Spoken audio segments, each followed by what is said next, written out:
Driving for CBR Wood Orchard, number 307, Colton Burns.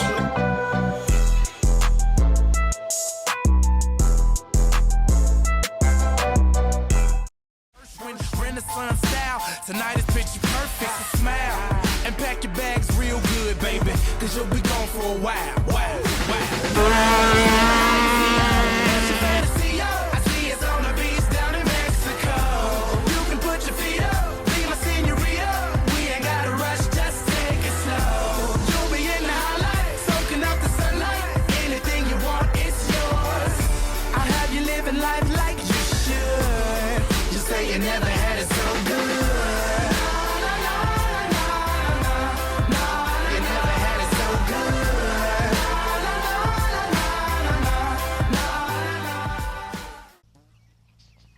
Hello guys, and welcome to the Crandon video here. As you can see, we are not at Crandon, we are in my field by my house. Reason being, I forgot my tripod to hold up my phone for, there's so many bugs around here, sorry guys. But I forgot to hold up my phone with the phone holder because I left that at the house.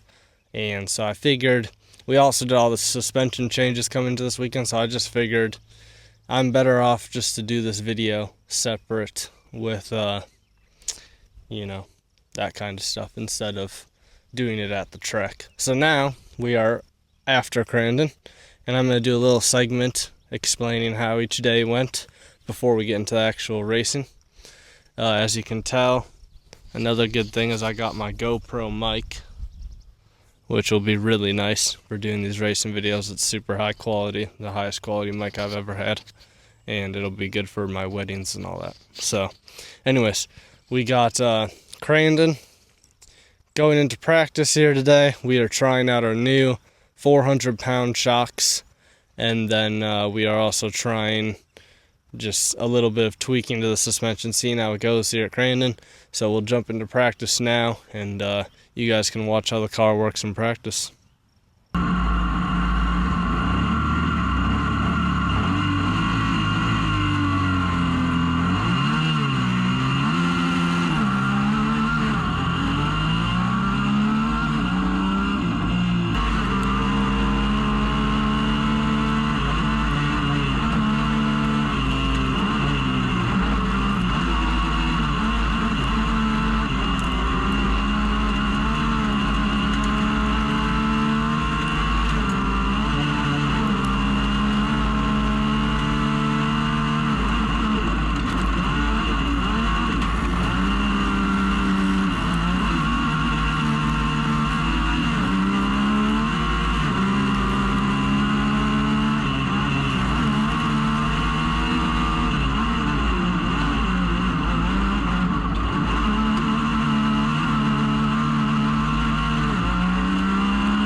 So as you can see guys, practice went pretty good.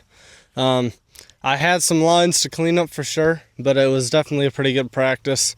Nice and dry. The 400-pound shocks, which were, you know, arguably not going to be good, from what I heard from a lot of people, they actually worked out really good for my driving style. So I felt good in practice, and now we can go on to Saturday's race and see how that is. Obviously, I'm talking to you guys in post commentary, so it's a little bit different. But yeah, no changes for the race to practice.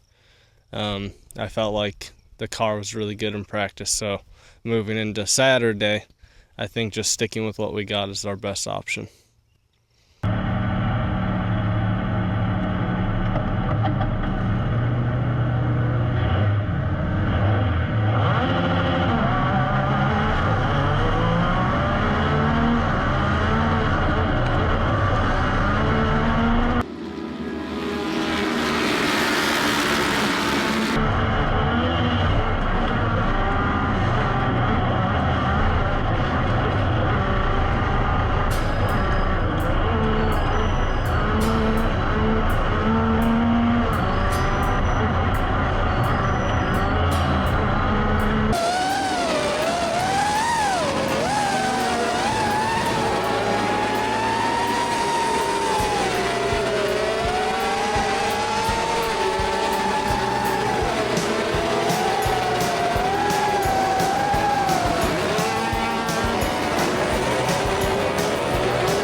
So guys, that was our race for Saturday.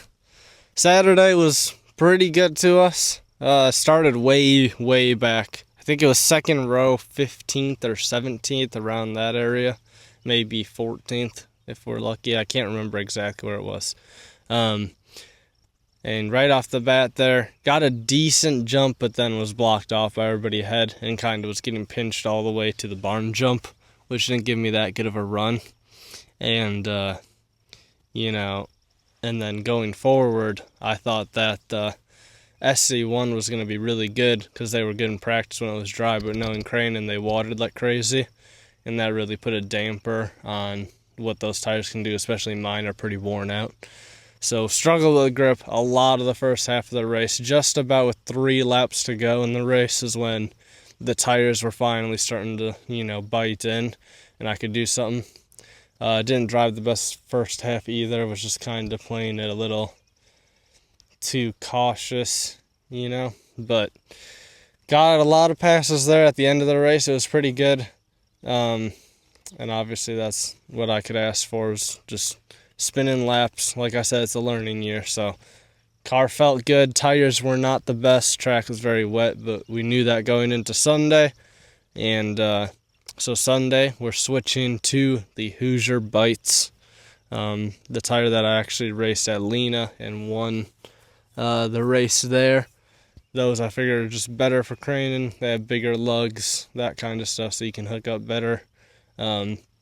They will be too grippy and tacky towards the end of the race, making the car want to hook up more than necessary. But at the start of the race, when it's wet, at a place like Crandon with the deep dirt, it'll help a lot.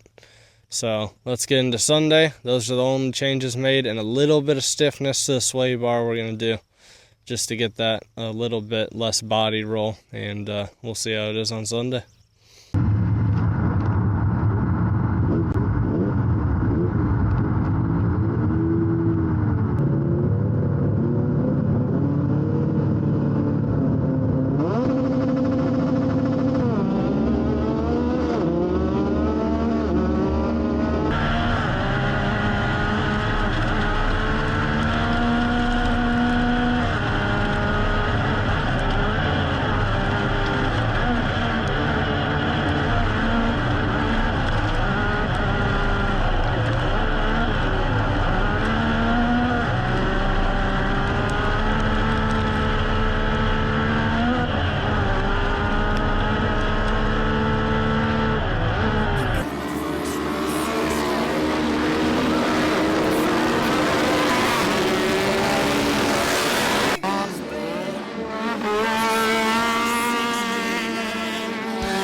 Upside down here, Shane. Yeah, down by the chicane. Oh, first it was Burns that went around and... Oh, that was a good save. Oh, shoot. He did go upside down. I spoke too soon.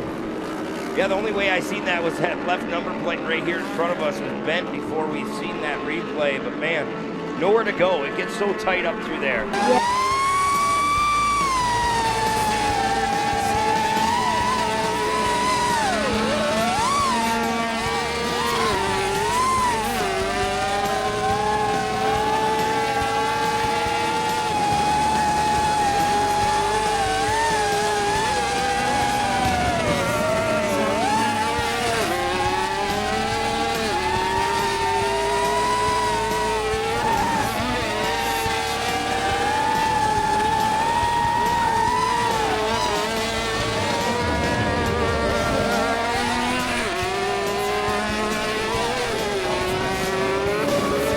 To the finish line. Yeah, here's right another here. look at it. Hill trying to gather it back up, and Kodo kind of drove across the nose there on Sharkey. Fortunately, nobody coming out of the gravel pit at that very moment. That was a great save by Kodo. Well, Code St. Peter waiting to those cones to take off. Here we go. People jumping out of line, and then something happened there. Oh, car got... Kodo. Yeah, car shut down on that restart. Kodo went up on the bike there. I think that was Booster Barth that his car shut off on him, and then Kodo drove over the tires alongside him. There's only so much time. I think Hool knows that if he didn't get around Berger fast, he had no chance to run down St. Peter. Yeah. Here goes Burns now, taking a peek on the inside of Berger. Not enough space. I don't know, we'll see if Hool's got anything left in the tank for St. Peter. Well, there's not a lot of time left. Yeah, only 45 seconds. So yeah, Burns is all over the back door of Berger. We'll see. I think we're going to be coming to 2 to go or 3 to go this time back. Yeah, it'll be close. Oh, Burns crossed up a little bit. Burns got such a good drive off that barn jump, and then he had to get on the binders. Now he's going to drive it in deep here. Oh, yeah. Go the long way around. We'll see if it helps him out. He's going to lose a lot of ground on Berger there. Yeah, he went about as wide as you possibly can there in the gravel pit. Yeah. A little bit too wide.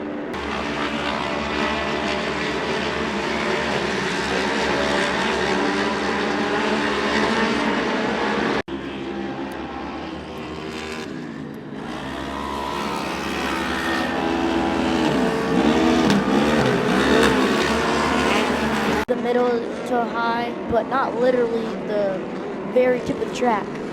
Well, 1 lap to go. Two This to is go. the battle to watch. Berger staying in front of Burns for now. Battle of the 2 Yamahas. 3rd place on the line here. Yeah, Burns is running out of corners here. He only has about 3-4 of them left. Puts it up on the bike, sets it back down. I think Burns kind of can't get out of his own way right now. We saw the mistake in turn 2 a couple laps ago, and then running too wide through the gravel pit. Just got to settle in a little bit. Yeah, it looks like a lot of these drivers are doing that as we speak, Shane. Just holding on to that position, getting as many points as they can. Liebergen, by the way, now up into the top 5 after starting 19th. That's a really good run for him, if he can hold on. It's a lot of, some of that is just good luck, too, that he was able to dodge all the other chaos that happened. Oh, yeah, there was a bunch of chaos.